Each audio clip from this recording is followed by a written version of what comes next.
আসসালামু আলাইকুম বন্ধুরা, আমার এই ছোট পেজে আপনাদেরকে আমন্ত্রণ জানাচ্ছি আমার এই ছোট পেজটা দেখার।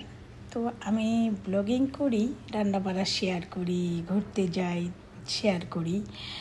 আসলে সময় কাটানোর জন্যই ব্লগিং করাটা ভালোই লাগে, খারাপ লাগে না। এখন ভিডিও করতে করতে প্রথমে যখন আমি ভিডিও করতাম এত লজ্জা পেতাম, একটা কথা বলে চুপ করে থাকতাম, কি বলবো তারপরে কি বলবো। তো আজকে রান্নাবাড়া শেয়ার করছি।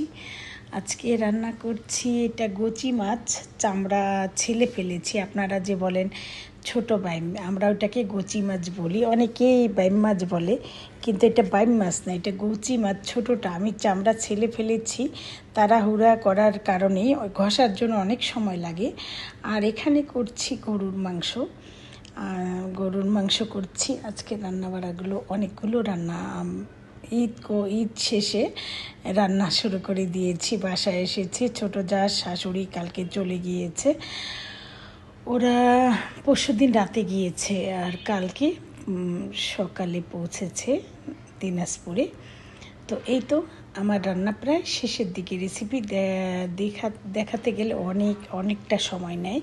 তারপরেও এটা বড় ভিডিও দিতে বলেছে আমাদের ফেসবুক মামুর, এই কারণে আমরা বড় ভিডিওটা শেয়ার করছি। তো রান্নাটা হয়ে গিয়েছে, এটাও হয়ে গিয়েছে। এই মাছটা ভুনাটাই ভালো লাগে ঝোল করলে। আমি অবশ্য এই মাছ খাই না, কিন্তু আমার হাজব্যান্ড খায়, ওকে এইভাবেই ভুনা করে দিই। আর করছি কচুর লতি। এখানে পেঁয়াজ মরিচ বেরেস্তা করে নিয়েছি, 2টা লোট্টা মাছের শুটকি নিয়েছি, চিংড়ি মাছ নিয়েছি সবগুলোই, আর 2 পিস ইলিশ মাছের পিস তেলে ভেজে নিয়েছি।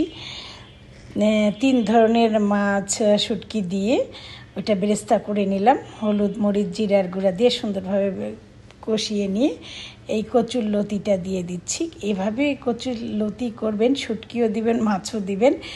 কিছুটা সিলেটি যে কি শিরা জানি, শুটকি শিরার মতন হবে, কিন্তু আমি ঝোল রাখি না। আর করেছি সাজনা ডাঁটা মাখা এটা চচ্চড়ি। আর আমার লতিটা প্রায় হয়ে এসেছে।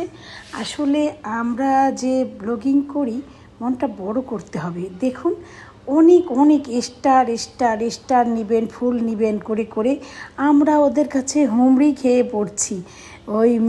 আমি তো প্রথমে বুঝি নাই স্টারের মূল্যটা, ভাবছি হয়তো বা কোনো ফেসবুকের কিছু হবে। তো যাই হোক, ভিডিও তো দেখতেই হবে, কারণ আমরা যদি সবার পাশে না থাকি আমরা এগিয়ে যাব না। তো আজকে এগুলো নিয়েই কথা বলবো। যারা ফুল দেন তারা কিন্তু ধোঁকা দেন, একটা ফুল দেন কি না দেন।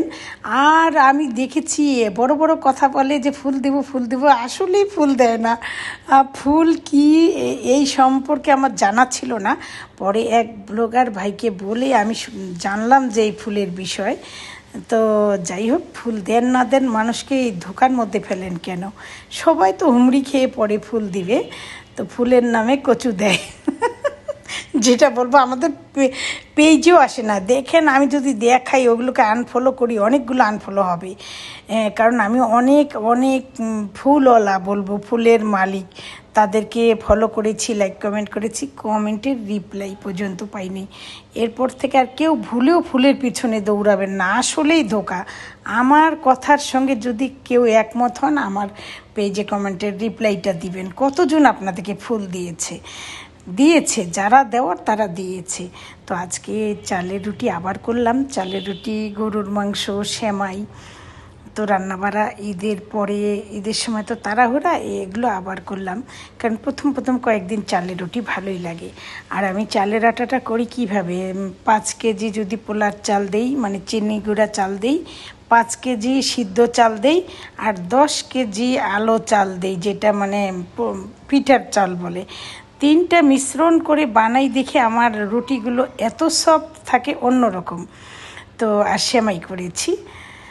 তো বন্ধুরা, অনেক বকবক করলাম। ফুলওয়ালার ভাইরা এবার বুঝবেন, খেলা হবে আপনাদের সাথে।